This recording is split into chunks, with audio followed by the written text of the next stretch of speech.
is Fox 40 News at 5. And we are on storm watch. Snow proving persistent and dangerous as it continues to fall across this area, taking a toll on the roads. This as the valley is recovering from a round of wild weather. Good evening. Thanks for being with us. I'm Ty Steele. And I'm Nikki Lorenzo. From the Sierra to Sacramento to Stockton, the conditions bringing a little bit of everything to our region this week. Right now, road closures are wreaking havoc on drivers in the Sierra with 80 shut down in both directions. Let's take a look right now. This is I-80 at Colfax where drivers are being turned around. You can see the road empty as cars move right toward the exit with heavy traffic in that area. And it's easy to see why. Practically whiteout conditions as we head up the hill. Here's a look at Soda Springs where low visibility is creating hazardous conditions. And let's take a closer look at traffic right now. You can see up to the Sierra, very slow going, as well as on the other side of Lake Tahoe. We have team coverage for you tonight. Fox 40's Karma Dickerson is live on 50 where rain turned roads into slush. But first we'll go to Sarah Zendenom live in Kingville. Sarah, it's a mess out there as well. It sure is, and we're at the Caltrans station here in Kingville, and it is coming down pretty hard here. I'm pretty sure right behind me, I think that there's a car under that mound of snow, but like I said, it definitely is coming down here. And the highways, you know, Caltrans is really trying as hard as they can with crews, and there are a lot of plows out here going up and down the highway to get it clear, get it open. Right now, as you said, 80 eastbound is closed at Colfax. We were actually stuck in traffic around Big Bend Road. It took us about 2 hours to go just a few miles down here to Kingville, but we weren't alone. There were definitely a lot of cars on the road. Snowy slush blankets I-80. This is the worst we've seen it yet, so plenty more to come. Heading up the hill from Sacramento Wednesday was no easy task. We tried to go around. That didn't work out either because the freeways just stopped. So we tried to go around and people were getting stuck, so that road got closed off. Drivers had a lot to deal with. Traffic came to a complete stop early Wednesday afternoon just past Cisco Grove. Stalled big rigs and cars slowed down travelers. They had bad traffic back over there, so we're stuck up there for a little bit, about 2 hours. After getting through the thick of it, many pulled off here at Kingville. It's where some reassessed their plans for the day. I was trying to go up and get some snow, some snowboarding action, but it's coming down pretty hard. Couldn't make it up there. And where others stopped to put on chains, or at least tried to. I've never done it before, and I ended up putting them on upside down, so I got to flip them back around. Caltrans is working hard to keep the highway from shutting down, but just after 2 p.m. Wednesday, the severe weather conditions closed I-80 eastbound at Colfax. Chain control is in full effect. Gas station employees are busy making sure drivers are ready to get back on the road. There's a lot of people out here as well that are, and it's kind of hard to keep up with. There's so many people in and out all the time, so just doing some extra help, It's a new year. We want people to be safe. So at last check, just a few minutes ago, I-80 eastbound at Colfax is still closed. So if you had plans to come up here, definitely want to hold off until this weather clears up. At Kingville tonight, Sarah Zendenom, Fox 40 News. A mess out there. Sarah, thanks so much. And for the latest on the conditions, Christina Warner's joining us now with the details. Yeah, and it's going to be a little while before that clears up. Hopefully tomorrow we finally see a break in the snow. Here's a look right now at the radar, and overall you can see just a big swath of green continuing to push through the valley, and that means snow in the Sierra where snow levels have begun to climb just a bit. Let's zoom in here, and you can see we're not seeing much from Redding into Orland, so just north of Sacramento, those showers begin near Marysville, Yuba City, and then they continue as we make our way south into Sacramento. In some spots, we're seeing some of the heavier downpours. Otherwise, it's fairly light rain, almost a mist in some areas. Here's a look as you head off towards 80, and yes, it is wet, so for that commute, it is likely going to be wet for most people trying to head home. In the Sierra, as I mentioned, snow levels have begun to climb. We're at about 5,000 to 8,000 feet. And you can see for 80, that means right along Blue Canyon. One thing that has let up, the wind. Thank goodness. The winds last night so strong in the valley. We saw gusts anywhere from 45 to look at Squaw Valley up in the higher elevations, 57-mile-per-hour wind gusts. So here's the setup.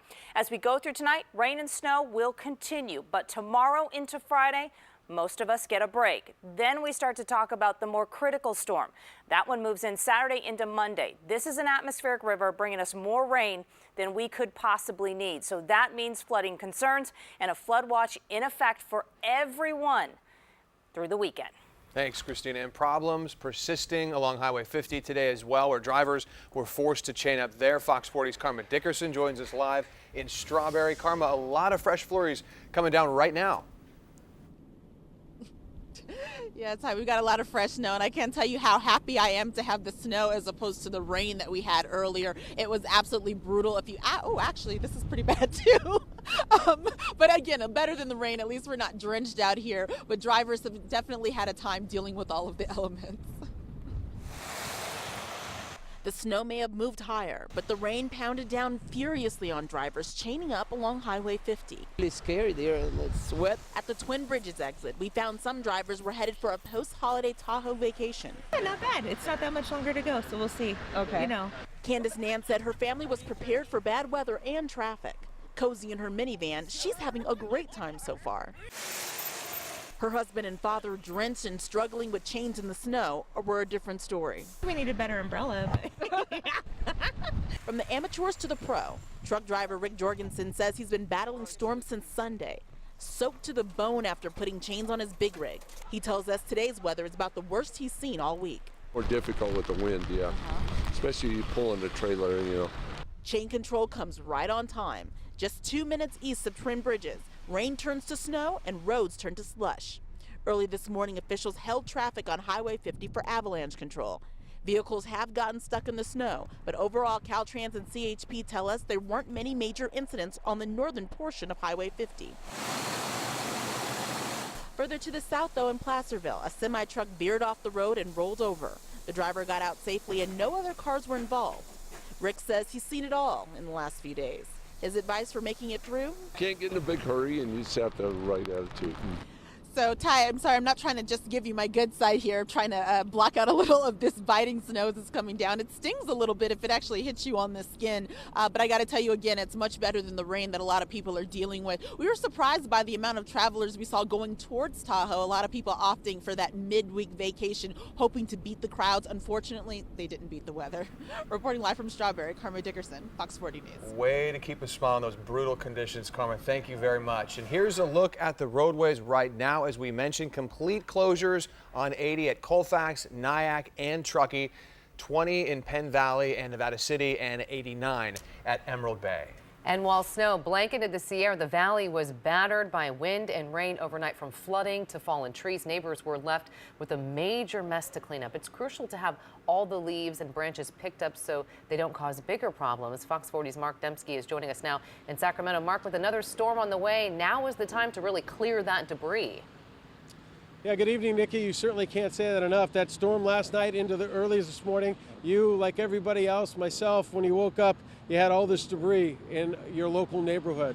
And as you mentioned, and as Christina mentioned, with that next storm on the way this weekend, I'll tell you what, it is crucial. All those leaves, the branches, they have got to go between now and then for one major reason: flooding.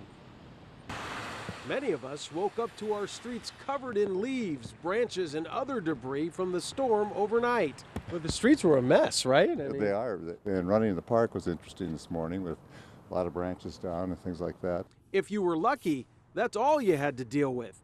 And despite the occasional downed tree and some flooding, cleanup today wasn't too bad. Today really wasn't too much of a cleanup day. We just had a regular maintenance day, so that just shows what the city is ready and capable to take care of. Yeah, I think mostly it's just wet leaves and it's hard to move those around. So, like I said, to try to create a pile that will attract the attention of the of the claw people. So, normal maintenance this time of year includes the claw, and the city wants its residents to take advantage of the free pickup service. One thing to remember is that, we try to get leaves out of the way of the gutter, because that way it clogs the storm drains, and that causes majority of our localized flooding in the area. Of course, all of this work is to prevent any type of flooding. Things were quiet today at one of the many free sandbag stations set up by the county. But with the next storm expected this weekend, the time to act is now. Yeah, these are self-serve sites. We just ask that you come and bring a shovel. We don't supply shovels. We also supply the sand and the bags, a 20-bag limit to make sure that everyone gets their fair share. But we want to make sure that the public in the area has access to the sand at any time. And I'm sure as you take a look at the leaves and the debris here out in Sacramento tonight, you got a lot of that stuff laying around your house again. The good news, you've got a couple of days, tomorrow, Friday, to step to it, to get to it and get it all cleaned up before that next storm gets here. If you are, though, however, experiencing any type of flooding already from the latest storm, well, then it's best if you live in the county or the city of Sacramento, you can just pick up the phone and dial 311. Reporting live, though, tonight in Sacramento, Mark Dembski, Fox 40 News. Mark, thank you so much. And a scary scene in Stockton where a tree damaged a minivan. The owner says he reported the dead tree to the city, but it was never removed. We'll hear from him coming up tonight at 5:30. And toppled trees not the only issue for neighbors as the storm continues. Flooding is also creating trouble for drivers. Here's a look at Deer Creek washing over Scott Road today. And here's another look at Deer Creek crossing. It's a graphic from Sacramento County. As you can see, the flood stage at 162 feet. There's, of course, the bank of the river that we're talking about. But as Fox 40's Rena Nakano shows us, the worst may be yet to come. It's a memorable start to the new year as Northern California gets pounded by a big storm. Rock slides come down here and there on some of the roads, power outages, and trees coming down, street flooding, some ponding. Strong wind gusts Tuesday night into Wednesday were no match for even the thickest oak trees. Luckily, this one in Granite Bay didn't strike anyone or anything on its way down. I'm very disappointed because it was a beautiful old oak tree. The steady rain near Rancho Murrieta already making its mark. Deer Creek kept rising and flooded Scott Road Wednesday morning. Rain totals may even set some records. Some of that snow is going to start melting too and add to the already 12 to 15 inches. That's a lot of rain. I mean, we're talking, we haven't seen rain like this maybe since 2010. While this flooding may be impressive, forecasters say it's the flooding for this weekend that we should really be worried about. Sacramento County officials say they have workers closely monitoring the locations prone to flash floods. They recommend people to prepare Friday when they expect a break from the rain. In the meantime, when you encounter a flooded road, remember. Classic thing we talk about is turn around, don't drown. If you see water and it's in roadways, you don't know how deep that is. Just turn around and find another way. Don't drive through it. In Sacramento County, Rena Nakano, Fox 40 News. And with even more rain expected, Sacramento area parks are closing today and tomorrow. Park rangers spent the day contacting visitors and illegal campers in areas prone to flooding. Here's a look at current closures. We're talking about the American River Parkway multi-use trail between mile 0.5 and mile 2.5. Also at mile 20.5. All islands on the American River between Hazel Avenue and Discovery Park, and the area north of Discovery Park between the boat launch and Garden Highway, finally, along with the Howe and Watt Avenue Park access. And according to the National Weather Service, this next storm system coming Saturday is going to be even worse. They say last time we saw a storm like this was December of 2005, when the valley saw widespread flooding. The storm is expected to dump enough rain for it to be considered a once in a 10 to 25 year storm. You can get the latest forecast, warnings, and watches by downloading our free Fox 40 app. And still ahead tonight, bracing for a battle. Anticipating Trump trouble, California is bringing in a high-profile prosecutor. We'll have the latest. And hanging helplessly, feet off the ground, the rush to save a boy as he dangles from a ski lift. Plus, a rail commuter's worst nightmare. More than 100 passengers hurt when a train derailed in New York. What officials say went wrong.